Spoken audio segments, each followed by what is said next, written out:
Hi friends, ಎಲ್ರಿಗೂ ನಮಸ್ಕಾರ. ಬನ್ನಿ ಸ್ನೇಹಿತರೆ, SSLC ರಿಸಲ್ಟ್ ಬಂದಿದೆ. ಈ ರಿಸಲ್ಟ್ ಆದಮೇಲೆ ಎಲ್ರಿಗೂ ಒಂದು ಪ್ರಶ್ನೆ ಇರುತ್ತೆ, ಎಲ್ಲ ಪೇರೆಂಟ್ಗೆ, ಸ್ಟೂಡೆಂಟ್ಗೆ, ಎಸ್ಪೆಷಲಿ ಪ್ರತಿಯೊಬ್ಬ SLC ಪಾಸ್ ಆಗಿರ್ತಕ್ಕಂಥ ಸ್ಟೂಡೆಂಟ್ಗೆ, ಅವ್ನು ಯಾವ ಸ್ಕೋರಾರು ಮಾಡಲಿ, ಅವನಿಗೆ ಒಂದು ಪ್ರಶ್ನೆ ಇರುತ್ತೆ. ಅಥವಾ ಪಾಸ್ ಆದ್ರೂ ಕೆಲವೊಮ್ಮೆ ಸ್ಕೂಲ್ಗೂ ಹೋಗೋಕ್ಕಾಗದೇ ಇರೋವಂಥ ಸಂದರ್ಭಗಳಲ್ಲಿ ಇರ್ತಕ್ಕಂಥ ಎಷ್ಟೋ ಜನ ವಿದ್ಯಾರ್ಥಿನಿಯರಿಗೆ ಏನು SLC ಆದಮೇಲೆ ನಾನು ಏನು ಮಾಡಬೇಕಪ್ಪ?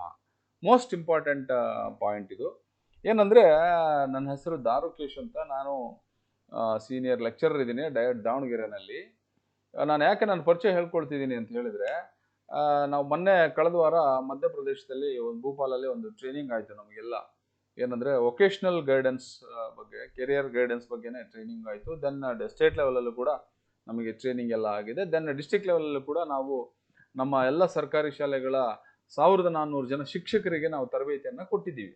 ಇದೆಲ್ಲ ನಾನು ನಿಮಗೆ ಯಾಕೆ ಹೇಳ್ತಿದ್ದೀನಿ ಅಂದರೆ, SLC ಆದ ನಂತರ ನಾನು ಏನು ಮಾಡಬೇಕು ಅಂತ ಗೊಂದಲದಲ್ಲಿ ಯಾರು ಇದ್ದೀರಿ, ತಾವುಗಳು ಏನಂದರೆ ಇಮ್ಮಿಡಿಯೇಟ್ ಆಗಿ ನಮ್ಮ ಸರ್ಕಾರಿ ಶಾಲೆಯ ಹೈಸ್ಕೂಲ್ ಶಿಕ್ಷಕರನ್ನ ಭೇಟಿ ಮಾಡಿದರೆ ಖಂಡಿತವಾಗ್ಲೂ ಅವರು ನಿಮಗೆ ಹೆಚ್ಚು ಕಡಿಮೆ ಹತ್ತತ್ರ 1000 ಹುದ್ದೆಗಳ ಮಾಹಿತಿಯನ್ನು ಕೊಡ್ತಾರೆ. ಒಂದು 200ರಿಂದ 300 ಕೋರ್ಸ್ಗಳನ್ನು ಮಾಹಿತಿಯನ್ನು ಅವರು ನಿಮಗೆ ಕೊಡ್ತಾರೆ.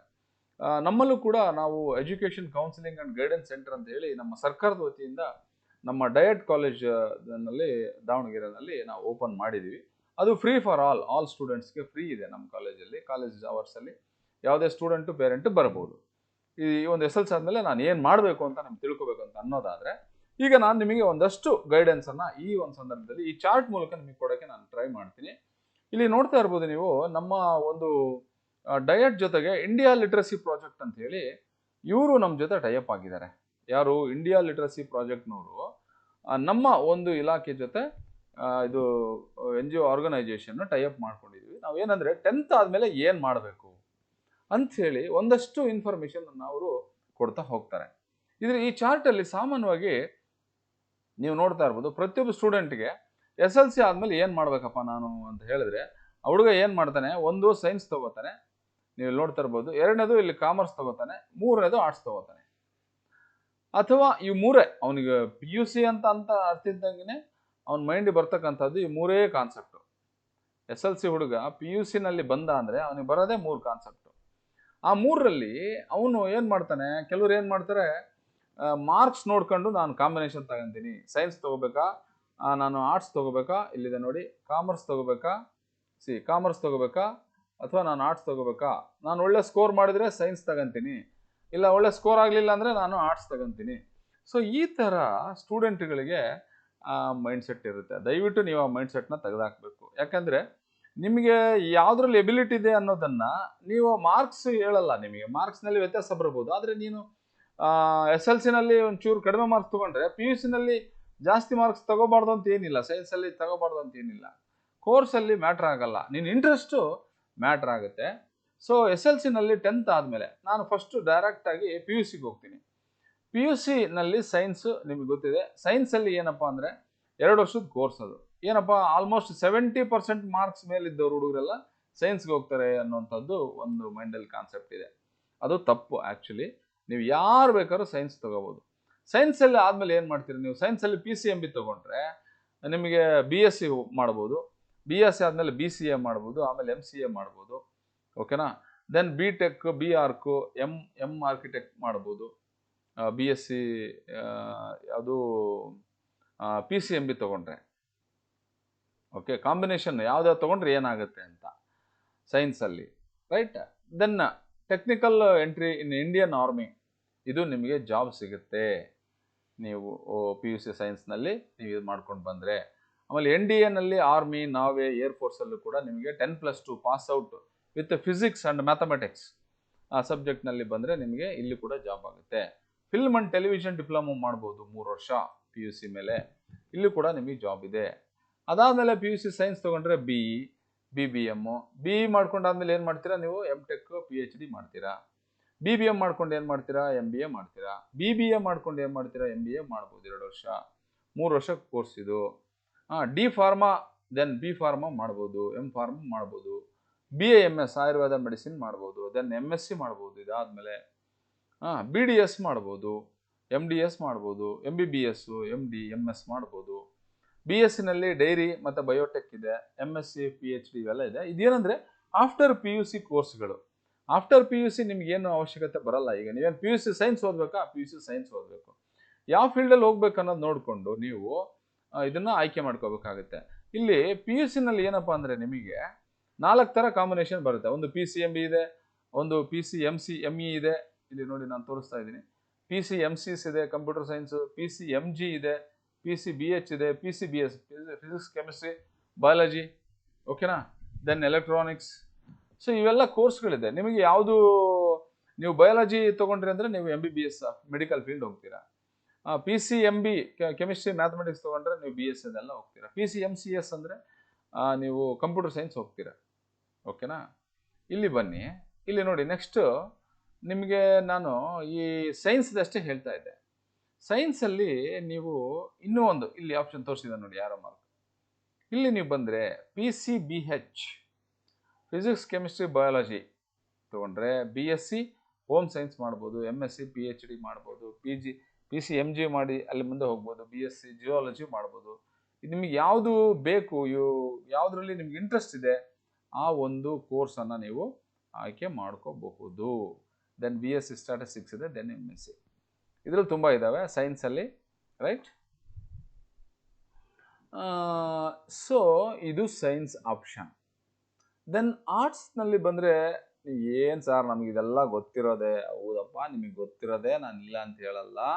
ಆದರೆ ಒಂದು ಸಾರಿ ನಿಮಗೆ ಯಾವುದೋ ಒಂದು ಕಾಂಬಿನೇಷನ್ ತೊಗೊಂಡು ಹೋಗಿ, ಅಯ್ಯೋ ನಾನು ಬಯಾಲಜಿ ತೊಗೊಂಡ್ರೆ ಚೆನ್ನಾಗಿತ್ತು, ಅಯ್ಯೋ ನಾನು ಕೆಮಿಸ್ಟ್ರಿ ತೊಗೊಂಡಿದ್ರೆ ಚೆನ್ನಾಗಿತ್ತು ಅಂತ ನೀವು ಒದ್ದಾಡಬಾರ್ದು. ನೀನು ಇಲ್ಲಿ ಬಯಾಲಜಿ ತೊಗೊಂಡ್ರೆ ಏನಾಗ್ತೀಯ, ಫಿಸಿಕ್ಸ್, ಕೆಮಿಸ್ಟ್ರಿ, ಮ್ಯಾಥ್ಸ್ ತೊಗೊಂಡ್ರೆ ಏನಾಗ್ತೀಯ, ನೀನು ಬಯಾಲಜಿ ತೊಗೊಂಡ್ರೆ ಮುಂದೆ ಏನಾಗ್ತೀಯ ಅನ್ನೋದು ತಿಳ್ಕೊಂಡು ನೀನು ತೊಗೋಬೇಕು, ಓಕೆನಾ. ಸೊ ಆ ಕಾರಣಕ್ಕೋಸ್ಕರ ನಾನು ನಿಮಗೆ ಇದನ್ನು ಎಕ್ಸ್ಪ್ಲೇನ್ ಮಾಡ್ತಿದ್ದೀನಿ. ಭಾಳಷ್ಟು ಜನ ಹುಡುಗರು ಅಷ್ಟೇ. ಕಾಮರ್ಸಲ್ಲಿ ನೋಡಿ, ಇಲ್ಲಿ history, economics, accountancy, computer science, business studies, statistics, maths ಇದೆ, ಓಕೆನಾ. ಕಾಮರ್ಸಲ್ಲಿ ನೀವು ICW institute of cost and work accounts, company secretary ಆಗ್ಬೋದು, CFA ಚಾರ್ಟರ್ಡ್ ಫೈನಾನ್ಷಿಯಲ್ ಅನಾಲಿಸ್ಟ್ ಆಗ್ಬೋದು, ಚಾರ್ಟರ್ಡ್ ಅಕೌಂಟೆಂಟ್ ಆಗ್ಬೋದು, ಓಕೆನಾ. ಇಲ್ಲಿ PCME ಮತ್ತು PCMC ಸೈನ್ಸ್ ಇಂದಿದ್ದು, ಆವಾಗಲೇ ನಾನು ನಿಮಗೆ ಸೈನ್ಸ್ ಇಂದೆಲ್ಲ ಎಕ್ಸ್ಪ್ಲೇನ್ ಮಾಡಿದ್ದೀನಿ. ಏನೇನು ಆಗ್ಬೋದು ಅನ್ನೋಂಥ ಮಾಹಿತಿ ನಿಮಗಿಲ್ಲಿ ಸಿಗುತ್ತೆ, ಓಕೆ. ದೆನ್ ಕಾಮರ್ಸಿಗೆ ಬರ್ತೀನಿ ನಾನು. ಕಾಮರ್ಸಲ್ಲಿ ಬನ್ನಿ, ಇಲ್ಲಿ ನೋಡಿ. ಕಾಮರ್ಸ್ನಲ್ಲಿ ನೀವು ಬಂದರೆ PUC 2 ವರ್ಷ ಕಾಮರ್ಸ್ ಮಾಡಿದರೆ ಇದು ಫೀಸು 1,500ದಿಂದ 5,000ದಿಂದ 10,000 ಸಿಂಪಲ್ ಫೀಸ್ ಇರುತ್ತೆ, ಏನು ದೊಡ್ಡ ಫೀಸ್ ಇರಲ್ಲ. 2 ವರ್ಷ ಕಾಮರ್ಸ್ ಮಾಡಿದರೆ ನೀವು ಆಮೇಲೆ BCom ಮಾಡ್ಬೋದು, ಆಮೇಲೆ BBM ಮಾಡ್ಬೋದು, BCA ಮಾಡ್ಬೋದು, BHM ಮಾಡ್ಬೋದು, LLB ಮಾಡ್ಬೋದು. ಇಷ್ಟು ಆಪ್ಷನ್ ಇದೆ. PUC ಸೈನ್ಸ್ ತೊಗೊಂಡವರು LLB ಮಾಡ್ಬೋದು. ಹಂಗೆ ನೀನು ಸೈನ್ಸ್ ನನಗೆ ಮುಂದೆ ಓದೋಕ್ಕಾಗಲ್ಲಪ್ಪ, ನನಗೆ ಎಂಜಿನಿಯರಿಂಗ್ ಹೋಗಲಿಲ್ಲ ಅಥವಾ ಬೇರೆ ಏನು ಮಾಡೋಕ್ಕಾಗಲಿಲ್ಲ, ನನಗೆ ಮೂಡ್ ಚೇಂಜ್ ಆಯಿತು ಅಂದರೆ you can go for LLB, nothing to worry.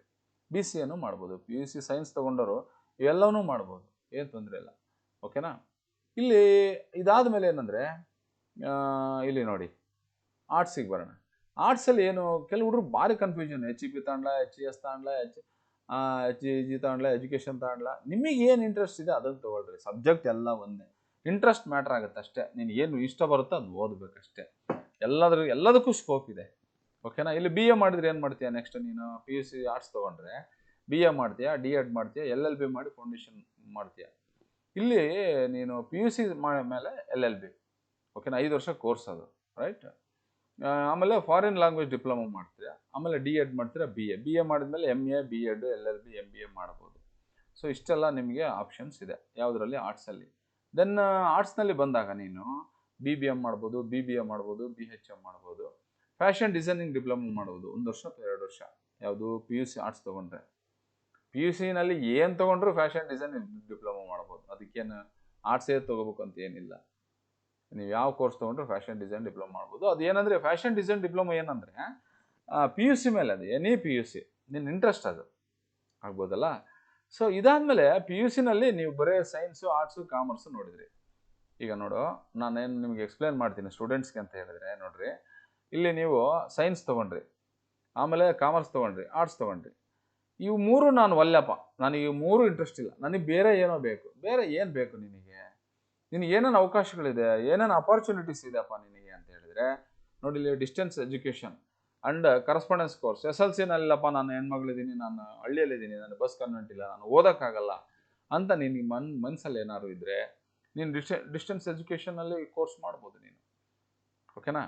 ಇಲ್ಲಿ ಏನೇನು ಕೋರ್ಸ್ಗಳಿದೆ, ಬ್ಯಾಚುಲರ್, ಪ್ರಿಪ್ರೇಟರಿ ಪ್ರೋಗ್ರಾಮ್ ಇದೆ, ಸರ್ಟಿಫಿಕೇಟ್ ಪ್ರೋಗ್ರಾಮ್ಗಳಿದ್ದಾವೆ, ಡಿಪ್ಲೊಮಾ ಕೋರ್ಸ್ಗಳಿದ್ದಾವೆ, ಸರ್ಟಿಫಿಕೇಟ್ ಕೋರ್ಸಸ್ ಇದ್ದಾವೆ, BA ಇದೆ, BCom, BTS, BWS ಇವೆಲ್ಲ ನೀನು PUC-ನಲ್ಲಿ SLC ಆದಮೇಲೆ ಇವನ್ನೆಲ್ಲ ನೀನು ಕೋರ್ಸಸ್ನ ಮಾಡ್ಕೋಬೋದು. ಇದಾದಮೇಲೆ ಏನು ಇದ್ದಾವೆ, ಪಾಲಿಟೆಕ್ನಿಕ್ ಡಿಪ್ಲೊಮಾ ಇದೆ. ಪಾಲಿಟೆಕ್ನಿಕಲ್ಲಿ ಎಷ್ಟು ವೆರೈಟೀಸ್ ಇದೆ ನೋಡು ನಿಮಗೆ. Automobile engineering, aeronautical engineering, agriculture engineering, architecture engineering, civil engineering, mechanical, electrical, electronics, computer science, textile, carpet, fashion technology, interior, library science, telecommunication ಇವೆಲ್ಲ ಮಾಡ್ಕೊಂಡು ಆದಮೇಲೆ ಟಕ್ಕನಾಗಿ ನೀನು BE-ನೋ MTech PhD ಮಾಡ್ಬೋದು, ಜೂನಿಯರ್ ಇಂಜಿನಿಯರ್ ಆಗ್ಬೋದು, ಪಾಲಿಟೆಕ್ನಿಕ್ ಡಿಪ್ಲೊಮಾ ಹೋಗ್ಬಿಟ್ಟು. ಓಕೆನಾ? ಡಿಪ್ಲೊಮಾ ಅಂದರೆ ಕೆಲವು ಕಡೆ ಇರ್ತಾರೆ, ನಾನಿಲ್ಲ ITI ಫಿಟ್ಟರು, ನಾನು ITI ಇದು ಒಂದು ಯಾವುದೋ ಒಂದೆರಡು ಹಿಡ್ಕೊಂಡಿರ್ತಾರೆ. ಅದು ಹಂಗಲ್ಲ, ನಿನಗೆ ಯಾವುದರಲ್ಲಿ ಇಂಟ್ರೆಸ್ಟ್ ಬರುತ್ತೆ ಅದರಲ್ಲಿ ಹೋದೆ ಅಂದರೆ ನೀನು ತುಂಬ ಚೆನ್ನಾಗಿ ನಿನ್ನ ಸ್ಕೋಪ್ ಇರುತ್ತೆ. ಇದಾದಮೇಲೆ ಏನಪ್ಪ, SLC ಆದಮೇಲೆ ಇಲ್ಲಿ ನೋಡಿ ಇಷ್ಟು ನಾನು ಪ್ಯಾರಾಮೆಡಿಕಲ್ ಕೋರ್ಸ್ಗಳ ಬಗ್ಗೆನೂ ಕೂಡ ನಿಮಗೆ ಎಕ್ಸ್ಪ್ಲೈನ್ ಮಾಡ್ತೀನಿ. ಪ್ಯಾರಾಮೆಡಿಕಲ್ ಕೋರ್ಸಲ್ಲಿ ಏನಪ್ಪ, diploma in nursing, operation theatre technology, health inspector, ceramic technology, x ray technology, ophthalmologic technology, dental mechanic, then medical record technology, dialysis technology, dental hygiene, medical laboratory ಇವೆಲ್ಲ ಪ್ಯಾರಾಮೆಡಿಕಲ್ ಕೋರ್ಸಸಲ್ಲಿ ಬರ್ತವೆ. 2 ರಿಂದ 3 ವರ್ಷ ಕೋರ್ಸು, ಡಿಪ್ಲೊಮಾ ಕೋರ್ಸ್ಗಳು. ಟಕ್ಕನಾಗಿ ನೀವು 2 ವರ್ಷ SLC ಆದಮೇಲೆ ಇವನ್ನ 2 ವರ್ಷ ಮಾಡ್ಕೊಂಡ್ರೆ ನೀನು ಯಾವ್ದಾರ ಮೂಲಕ ದರಿದ್ರಿಗೆ ನಿನಗೆ 20,000 ರಿಂದ 30,000 ರೂಪಾಯಿ ಸಂಬಳ ಸ್ಯಾಲ್ರಿ ಗ್ಯಾರಂಟಿ. ಅರ್ಥ ಆಯ್ತಲ್ಲ? ನೀನು ಎಲೆಕ್ಟ್ರಿಕಲ್ ಇದು ಇಂಜಿನಿಯರಿಂಗ್ ಫೀಲ್ಡಲ್ಲಾರು ಹೋಗು, ಅಥವಾ ನೀನು ಪ್ಯಾರಾಮೆಡಿಕಲ್ ಫೀಲ್ಡಲ್ಲಾರು ಹೋಗು, ಅಥವಾ ನೀನು ITI ಫೀಲ್ಡಲ್ಲಾರು ಹೋಗು. ನಾನು ನೆಕ್ಸ್ಟ್ ಬರ್ತೀನಿ, ITIಗೆ ಬರ್ತೀನಿ. ದೆನ್ ಇದಾದಮೇಲೆ ಏನು ಮಾಡ್ಬೋದು, ನೀನು 2 ವರ್ಷ ಡಿಪ್ಲೊಮಾ ಮಾಡಿಕೊಂಡು BSc ಹೋಗ್ಬೋದು ಡೈರೆಕ್ಟಾಗಿ. ಇದು is equal to PUC. Okay? Then BSc in medical laboratory, operation theatre, nursing, renal dialysis, x-ray, radiotherapy ಇವನ್ನೆಲ್ಲ ಮಾಡ್ಕೊಂಡು ದೆನ್ MSc-ನೂ ಮಾಡ್ಬೋದು. ಓಕೆ? ದೆನ್ ITI-ನಲ್ಲಿ ಇಂಡಸ್ಟ್ರಿಯಲ್ ಟ್ರೈನಿಂಗ್ ಇನ್ಸ್ಟಿಟ್ಯೂಟ್ನಲ್ಲಿ ಏನು ಮಾಡ್ಬೋದು, automobile, draughtsman, then mechanical, diesel mechanic, foundryman, mason, plumber, sheet metal worker, welder, wireman, ಕಾರ್ಪೆಂಟ್ರಿಗೆ ಸಿಕ್ಕಾಪಟ್ಟೆ ಡಿಮ್ಯಾಂಡ್ ಇದೆ. ಫಿಟ್ಟರ್ ಇವೆಲ್ಲವೂ ಡಿಮ್ಯಾಂಡ್ ಇರೋ ಜಾಬೇ, ಇವೇನು ಯಾವ ಕಮ್ಮಿ ಇಲ್ಲ ನಿಮಗೆ. ಓಕೆನಾ? ಕೆಲವರೆಲ್ಲ ಎಂಜಿನಿಯರಿಂಗ್ ಮಾಡ್ಕೊಂಡು ಲಾಟ್ರಿ ಹೊಡಿತಿರ್ತಾರೆ. ಇವೆಲ್ಲ ನಿಮಗೆ ನೋಡು ಹೇಳ್ತೀನಿ ನಾನು, ಎಂಜಿನಿಯರಿಂಗಲ್ಲಿ ಮಾಡ್ಕೊಂಡ್ರೆ ಯಾಕೆ ಲಾಟ್ರಿ ಹೊಡಿತಾರೆ ಅಂದರೆ ಅವರು ಸ್ಕಿಲ್ ಬೆಳೆಸ್ಕೊಳ್ಳಲ್ಲ.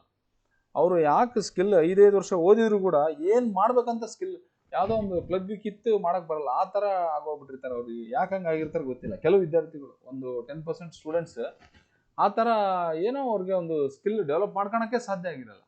ಅಂಥ ಟೈಮ್ನಾಗ ಏನಪ್ಪ ನೋಡಿ, ನಿಮಗೆಲ್ಲ ನೀವು ಕೈ ಕೆಲಸ ಇದೆ, ಸಾಯೋವರೆಗೂ ನಿಮ್ಮ ಕೈಯಲ್ಲಿ ಅನ್ನ ಇರುತ್ತೆ. ಇವನ್ನೆಲ್ಲ ಮಾಡ್ಕೊಂಡ್ರೆ ನೀವು ಲ್ಯಾಬ್ ಅಸಿಸ್ಟೆಂಟು, ಸರ್ವೇಯರು, ನೀವು ಈವನ್ ಎಂಜಿನಿಯರಿಂಗ್ ಮಾಡಿದ್ರು ಕೂಡ ನೀವು ಇವನ್ ಮಾಡ್ಕೊಳ್ಳಿ, ಇವು ಸೈಡಲ್ಲಿ ಮಾಡ್ಕೊಳ್ಳಿ. ನೀವು ಟೂಲ್ ಡೈ ಮೇಕಿಂಗು ಸೈಡಲ್ಲಿ ಮಾಡ್ಕೊಳ್ಳಿ. ಕೈ ಕೆಲಸಗಳು ನಿಮಗೆ ಯಾವಾಗಲೂ ಅನ್ನ ಕೊಡುತ್ತೆ ಯಾವಾಗಲೂ. This is very important courses ಇವೆಲ್ಲ. ಪ್ರತಿಯೊಬ್ಬರು ಮಾಡ್ಕೋಬೇಕು ಇವನ್ನ. ನಿಮ್ಗೆ ಏನು ಇಂಟ್ರೆಸ್ಟ್ ಇದೆ ಒಂದು ಸೈಡ್ ಇರಬೇಕು ನಿಮಗೆ ಕೋರ್ಸ್ ಜೊತೆಗೆ, ರೈಟ್? ದೆನ್ ವೊಕೇಶ್ನಲ್ ಕೋರ್ಸಸ್ ಇವಂತೂ ಒಂದು 100 ರಿಂದ 120 ಕೋರ್ಸ್ ಇದಾವೆ ವೊಕೇಶ್ನಲ್ ಕೋರ್ಸು. ಅದರಲ್ಲಿ ಏನಪ್ಪ ನಾನು ಸ್ವಲ್ಪ ಹೇಳ್ತೀನಿ ನಿಮ್ಗೆ. ಯಾವುದು air ticketing, apparel technology, fashion, lift technology, cyber laws, jewellery designing, ಭಾಳ ಬೇಡಿಕೆ ಐತೆ jewellery designing, agriculture, interior designing, fire and safety. Interior designing ಅಂತೂ ಲ್ಯಾಕ್ಸ್ ಟುಗೆದರ್ ಪ್ಯಾಕೇಜ್.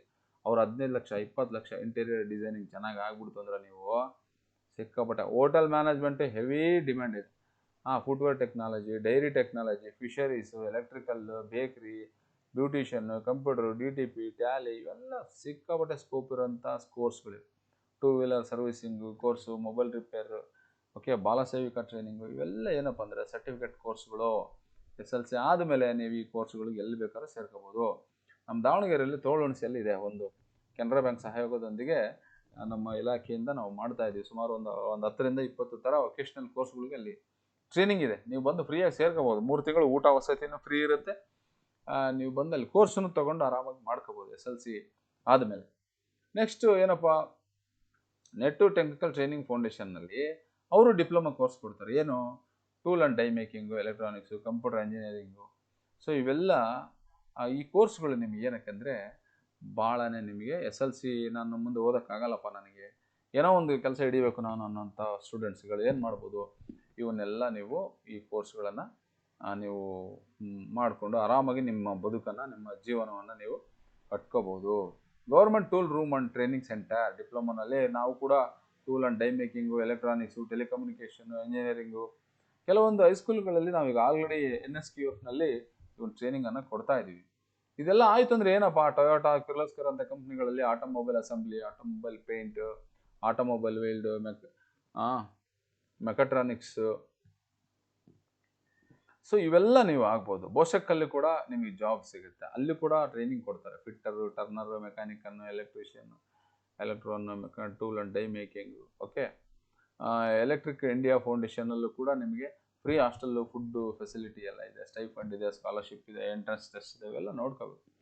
ರೈಟ್. ಉನ್ನತಿನಲ್ಲೂ ಕೂಡ ನಿಮಗೆ BPL ಕಾರ್ಡ್ ಹೋಲ್ಡರ್ಗೆ retail sales, guest care, industrial training, ಇವೆಲ್ಲ fine arts ಕೋರ್ಸ್ಗಳು, foundation course 2 ವರ್ಷ, ಇವನ್ನೆಲ್ಲ ಮಾಡಿಕೊಂಡ್ರೆ ನಿಮಗೆ ಬ್ಯೂಟಿಫುಲ್ ಆಗಿರೋಂಥ ಒಂದು ಲೈಫ್ನ ನೀವು ಲೀಡ್ ಮಾಡ್ಬೋದು. ಓಕೆನಾ. ಇದ್ರ ಜೊತೆಗೆ ನಾನು ನಿಮಗೆ ನೆಕ್ಸ್ಟ್ ಸ್ಲೈಡಲ್ಲಿ ಏನು ಮಾಡ್ತೀನಿ, ಫ್ರೀ ಹಾಸ್ಟೆಲ್ಗಳು ಎಲ್ಲಿದ್ದಾವೆ, ನಿಮಗೆ ಕೋರ್ಸ್ಗಳು ಎಲ್ಲಿ ಸಿಗ್ತವೆ, ಏನಪ್ಪ, ಆಮೇಲೆ ನಿಮಗೆ ಯಾವ್ಯಾವ ಕಾಲೇಜು ಎಲ್ಲೆಲ್ಲಿದ್ದಾವೆ, ಆ ಕಾಲೇಜುಗಳಲ್ಲಿ ಫೀಸ್ ಸ್ಟ್ರಕ್ಚರ್ ಎಲ್ಲ ಏನಿದ್ದಾವೆ, ನಿಮಗೆ ಯಾವ ರೀತಿಯಾದಂಥ ಕೋರ್ಸ್ಗಳು ನಿಮಗೆ ಶೂಟ್ ಆಗ್ತವೆ ಅನ್ನೋದನ್ನೆಲ್ಲ ನಾನು ನಿಮಗೆ ನೆಕ್ಸ್ಟ್ ಸ್ಲೈಡಲ್ಲಿ ತಿಳಿಸ್ಕೊಡ್ತೀನಿ. ಆಮೇಲೆ ಯಾವ ಇಂಟ್ರೆಸ್ಟ್ ಇರೋರು ಯಾವ ಒಂದು ಕೋರ್ಸನ್ನು ಆಯ್ಕೆ ಮಾಡ್ಕೋಬೋದು, ನಿಮಗೆ ಯಾವುದ್ರಲ್ಲಿ ಇಂಟ್ರೆಸ್ಟ್ ಇದೆ, ನೀನು ಯಾವುದ್ರಲ್ಲಿ ಬೆಸ್ಟ್ ಇದೆಯಾ ಅನ್ನೋದನ್ನು ನಾವು ಹೆಂಗೆ ತಿಳ್ಕೊಬೇಕು ಅನ್ನೋದನ್ನು ನಾನು ನಿಮಗೆ ನೆಕ್ಸ್ಟ್ ಸ್ಲೈಡಲ್ಲಿ ತಿಳಿಸ್ಕೊಡ್ತೀನಿ ಸ್ನೇಹಿತರೆ. ಸೊ ಇದು ನಮ್ಮ SLC ಸ್ಟೂಡೆಂಟ್ಗಳಿಗೆ ಅವರ ಒಂದು ಫ್ಯೂಚರ್ ಬ್ರೈಟ್ ಆಗಲಿ ಅನ್ನೋಂಥ ಒಂದು ಆಶಯದೊಂದಿಗೆ ನಾನು ಇದನ್ನು ನಿಮಗೆ ಕಳಿಸ್ಕೊಡ್ತಾ ಇದ್ದೀನಿ. I hope this will help you. Right. ಇದರಲ್ಲಿ ಇನ್ನೊಂದು ಏನು ಗೊತ್ತಾ, ನೀವು ಇಲ್ಲ ನನಗೆ ಏನೋ ಡೌಟ್ ಇದೆಯಪ್ಪ ಅಂತ ಹೇಳಿದ್ರೆ, ನೀವು ನಾವೊಂದು ನಂಬರ್ ಕೊಟ್ಟಿವಿ ನೋಡ್ರಿ, ಈ ನಂಬರ್ಗೆ ನೀವು ವಾಟ್ಸಪ್ನಲ್ಲಿ ಚಾಟ್ ಮಾಡ್ಬೋದು. ನೀವು ಈ ಚಾಟ್ ಮಾಡಿದರೆ ನಿಮ್ಗೆ ಏನು ಬೇಕಾದ್ರೂ ಮಾಹಿತಿ ಸಿಗುತ್ತೆ. ಇಲ್ಲ ಐತೆ ನೋಡ್ರಿ ನಂಬರ್, ವಾಟ್ಸಪ್ ಚಾಟ್ ನಂಬರ್. ಓಕೆನಾ, 93848. This is the number. ಈ ನಂಬರ್ಗೆ ನೀವು 93848803336 ಈ ನಂಬರ್ಗೆ ನೀವು ವಾಟ್ಸಪ್ ಮೂಲಕ ಹಾಯ್ ಅಂತ ಹೇಳಿ ಚಾಟ್ ಮಾಡ್ಬೋದು. ಚಾಟ್ ಮಾಡಿದರೆ ನಿಮಗೆ ಎಲ್ಲ ಥರದ ಇನ್ಫಾರ್ಮೇಷನ್ನು ಸಿಗುತ್ತೆ. ಇದು ನಮ್ಮ ILP ಇಂಡಿಯಾದವರು ಬಿಟ್ಟಿರುವಂಥ ಒಂದು ನಂಬರು. ನೀವು ಯಾವ ಕೋರ್ಸ್ ಬೇಕು, ನಿಮ್ಗೆ ಏನು ಮಾಹಿತಿ ಬೇಕು ಅಂಥೇಳಿ, ನೀವು ನೀನು SLC ಆದಮೇಲೆ ಇಲ್ಲ ನಾನು ಇನ್ನೇನೋ ಮಾಡ್ಬೇಕಂತ ಇದ್ದೀನಿ ಅಂತ ನಿಮ್ಮ ಮೈಂಡ್ಗೆ ಏನಾದ್ರು ಬಂದರೆ, ನೀವು ಈ ನಂಬರ್ಗೆ ನೀವು ಹಾಯ್ ಅಂತೇಳಿ ಟೈಪ್ ಮಾಡಿದರೆ ನಿಮಗೆ ಬೇಕಾದಂಥ ಮಾಹಿತಿ ಸಿಗುತ್ತೆ. ಓಕೆನಾ. ಸೊ ಇನ್ನೂ ಏನಾದ್ರು ಡೌಟ್ ಇದ್ದರೆ ನಮ್ಮ ಡೈರೆಕ್ಟ್ ಕಾಲೇಜಿಗೆ ಬರ್ಬೋದು, ನೀವು ಮಾಹಿತಿ ತಿಳ್ಕೊಬೋದು, ಅಥವಾ ನಮ್ಮ ಹೈಸ್ಕೂಲ್ಗೆ ಹೋಗ್ಬೋದು. ಎಲ್ಲ ಕಡೆ ಇನ್ಫಾರ್ಮೇಷನ್ ನಿಮಗೆ ಅವೈಲಬಿಲಿಟಿ ಇದೆ. ಸೊ ನೀವು ನಿರ್ಧಾರ ಮಾಡುವಾಗ ದೃಢವಾದ ನಿರ್ಧಾರ ಮಾಡಿ, ಆ್ಯಂಬಿಗ್ಯುಟಿ ಮಾಡ್ಕೋಬೇಡಿ. ಆ್ಯಂಬಿಗ್ಯುಟಿ ಮಾಡೋದ್ರಿಂದ ಏನಾಗುತ್ತೆ, ನೀವು ಯಾವುದೋ ಒಂದು ಕಾಲೇಜ್ಗೆ ಹೋಗ್ತೀರಾ, ಅಪ್ಪ ನನಗೆ ಸೈನ್ಸ್ ಬೇಕು, ಯಾವ ಕಾಲೇಜು, ನನಗೆ ಯಾವುದೋ RV ಕಾಲೇಜು, ಅಪ್ಪ ಅಮ್ಮ ನೀನು ಯಾವುದೋ ನಿಮ್ಮ ಫ್ರೆಂಡ್ ಸೇರಿದ ಅಂತ ಹೋಗಿ ಅಲ್ಲಿ ಸೇರಿಕೊಂಡು ನಿನಗಲ್ಲಿ ಓದೋಕ್ಕಾಗದಿರೆ ಅವ್ರು ಲಕ್ಷಾಂತರ ರೂಪಾಯಿ ಫೀಸ್ ಕಟ್ಟಿರ್ತಾರೆ, ಲಕ್ಷಗಟ್ಟಲೆ ಫೀಸ್ ಕಟ್ಟಿರ್ತಾರೆ. ನೀನು 3 ತಿಂಗಳಿಗೆ ಮೈಂಡ್ ಡೈವರ್ಟ್ ಆಗ್ಬಿಡುತ್ತೆ. ಡೈವರ್ಟ್ ಆಗಿಲ್ಲಪ್ಪ ನಾನು ಅಲ್ಲಿ ಓದಲ್ಲ ಅಂತ ನೀನು ಶುರು ಹಚ್ಕೊತೀಯ. ಆವಾಗ ಏನು ಮಾಡಬೇಕಪ್ಪ ಅಮ್ಮ, ಅವ್ರ ಫೀಸ್ ವಾಪಸ್ ಕೊಡಲ್ಲ, ಲಕ್ಷಾಂತರ ರೂಪಾಯಿ ದುಡ್ಡು ಹಾಳಾಗುತ್ತೆ. ಸುಮ್ಮನೆ ನೀವು ಅನಾಯಾಸವಾಗಿ ಪೇರೆಂಟ್ನ ಈ ಸಂದರ್ಭದಲ್ಲಿ ವಿದ್ಯಾರ್ಥಿಗಳು ಡ್ಯಾಮೇಜ್ ಮಾಡಬಾರ್ದು. ಯಾಕಂದರೆ ಅವ್ರ ಪರಿಶ್ರಮ ಭಾಳ ದೊಡ್ಡದಿರುತ್ತೆ ಪೇರೆಂಟ್ದು. ನೀವು ಅವ್ರಿಗೆ ಏನು ಸಾಧ್ಯತೆ ಇದೆ, ಏನು ಶಕ್ತಿ ಸಾಮರ್ಥ್ಯ ಇದೆ ನಮ್ಮ ಪೇರೆಂಟ್ಗೆ ಅಂತ ತಿಳ್ಕೊಂಡು ಅವ್ರಿಗೆ ಹೊರೆ ಆಗದಂಗೆ ನೀವು ವಿದ್ಯಾಭ್ಯಾಸ ಮಾಡಬೇಕಾಗುತ್ತೆ. ವಿದ್ಯಾರ್ಥಿಗಳು ನಿಮಗೆ ಫ್ರೀ ಹಾಸ್ಟೆಲ್ ಫೆಸಿಲಿಟಿ, ಆಮೇಲೆ ಸ್ಕಾಲರ್ಶಿಪ್ ಫೆಸಿಲಿಟಿಗಳೇನಿದೆ ಅದೆಲ್ಲವನ್ನು ನಾನು ನಿಮಗೆ ನೆಕ್ಸ್ಟ್ ಸ್ಲೈಡಲ್ಲಿ ತಿಳಿಸ್ಕೊಡ್ತೀನಿ. Okay, thank you, all the best, take care, bye.